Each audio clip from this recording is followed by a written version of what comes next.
So when I got locked up, it was really gross. They put me in a cell. There was like dry blood on the walls, graffiti everywhere.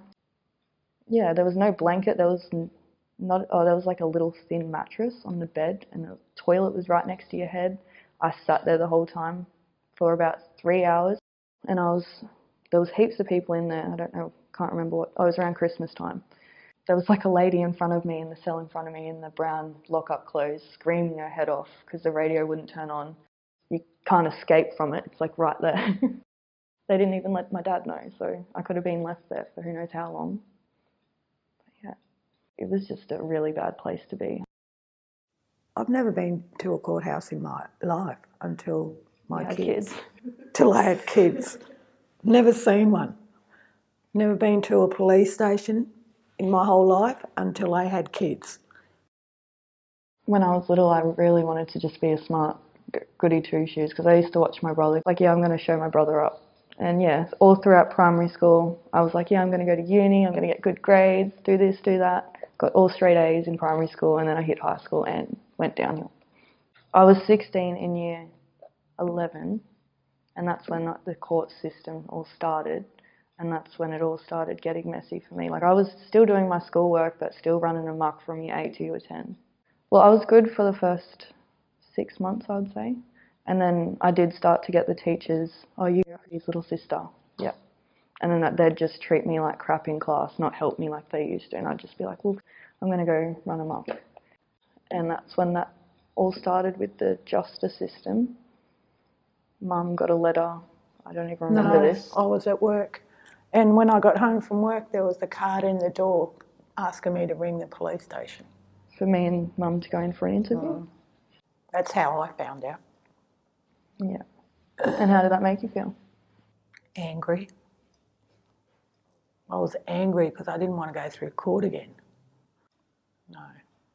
But that was a lot to go through, like going all the way up and being adjourned. And how did we get up there? Because I didn't know. Yeah, we had to bus it up there, which was, what, $10, $5 each to get up there and back. And then next time we caught the bus up, they adjourned it again. So that, it was just, I just wanted it over. But they kept dragging it out, And they're sitting around waiting all day. That's what I don't like. And everyone looking at everyone else, they all look at each other to see who's in trouble. A lot of my friends were going through court at the time for driving offences and stuff like that. And I always compared them to my situations. I was like, so what did you get? And they always got like less. And I remember one got done with drugs, trafficking, I think it was. And they didn't even get community service or probation. They got like a $500 fine and 2 court dates. I was like, what? The person I got into trouble with, so my friends were telling me, oh, she hasn't gotten in any trouble. She is not on probation like you. I was like, what? She's just walking around doing nothing? Yeah, I felt like I got treated like I killed someone, like I was a murderer. The only difference I can really see is me being Indigenous and her not being Indigenous. Because, yeah. See, I've been to the court that many times, I honestly can't remember. Oh, look, I've been to both. I can't, like, the amount of times we did go to just adjourn it and then have the address changed was ridiculous. And it affected me a lot. Like, I ended up leaving school halfway through year 12. When I did go to school, they'd be taught, oh, why are you in trouble, blah, blah, blah. I wouldn't want to go talk to the teachers about it. And then the teachers would have their own opinion and judge me. So they thought I was a criminal.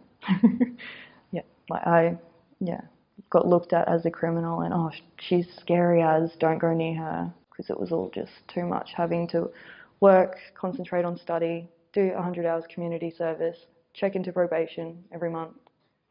So I was like, I got to drop some things, and school was one of them, unfortunately. Yeah. But to have someone there to support me would have been helpful for school, to push me to go to school.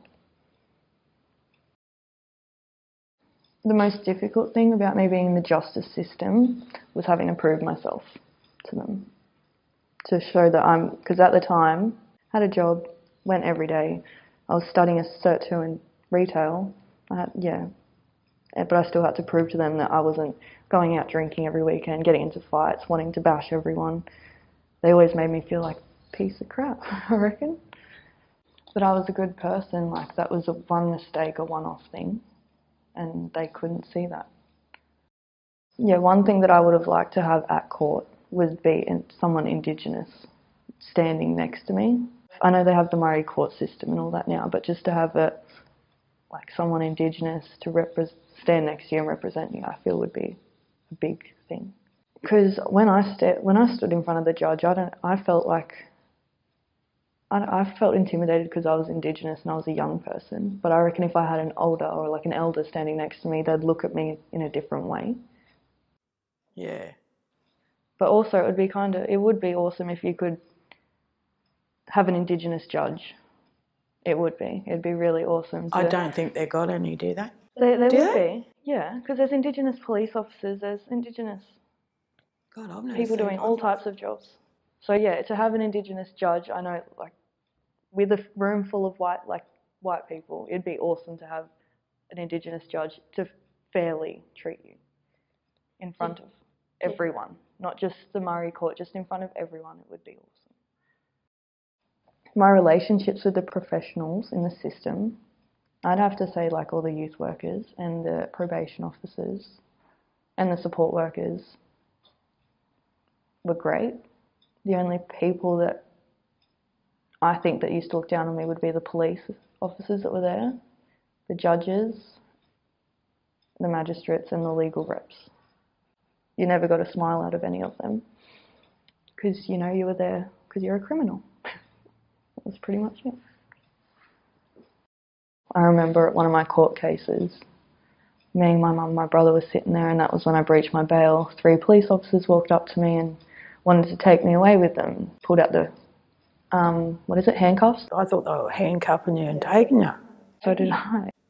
So did I. And one of those cops, I swear, the way they look at Indigenous people is not nice. It's not nice at all. Get up, put your hands out. We're going to have to take you. Mum's just crying. And then I think they just wanted to scare me as well at the time. And they did it so everyone in that courthouse looked at us. Why, us dark people sitting there, 3 of us. That's what I didn't like. It was like, oh, okay. Everyone look at this. Watch these people cry. Yeah, it wasn't a good feeling. And I know people did look at Mum like sometimes like she was a bad parent, but she's not. She didn't make the choice for me or my brother to do what we did wrong. She didn't have to be there for us either, but she was. Thank God. Otherwise, I would have been by myself all those 10 times. Oh, she knows I'll always be there for her. But also my anger I was really angry when I was going through all that type of stuff. But with Mum, I don't think I ever did say sorry. No, I'm the one that cops it. Yeah. So I just used to, I guess, run all over Mum and treat her like crap, but expect her to be there for me at the end of the day. I feel like when I was on probation, I felt like this is my chance to actually grow up and show everyone that I'm going to be an adult and not some dropkick. She's a better person. No, you got it. She's done well since then. Like when they said that she had to get out of school, I was worried because I thought, what is she going to do?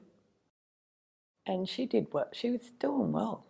Yeah, different person. When probation was over, a better person. She's just turned 21, and I think she's turned her life around. She's going to do well. Everyone makes mistakes, and they can always be turned around and changed. It makes you stronger as well. Yeah. So ever since being on probation and seeing the way that my probation officer changed, I guess, me in ways as well, she helped me a lot, role model me through. I want to be one of them. I want to be a probation officer and help change the youth of today, especially Indigenous youth, and show them and tell them that there are other pathways to take than the one that they're on now. Yeah. That would be my dream job.